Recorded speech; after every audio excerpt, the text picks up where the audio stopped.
అవుతాడు. వేరొక్కసారి జాగ్రత్తగా వినండి. మొట్టమొదట ఆదినారాయణుడు సనకసనందనాదులు, దాని తర్వాత వచ్చినటువంటిది యజ్ఞవరాహావతారం.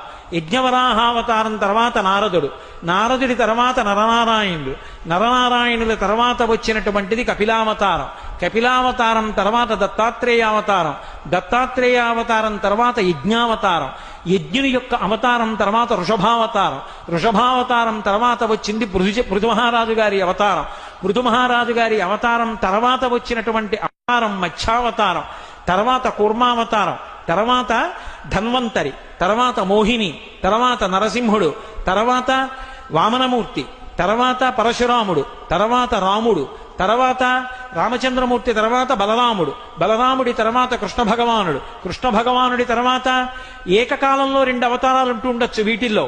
కృష్ణావతారం, కృష్ణావతారం తర్వాత బుద్ధావతారం, బుద్ధావతారం తర్వాత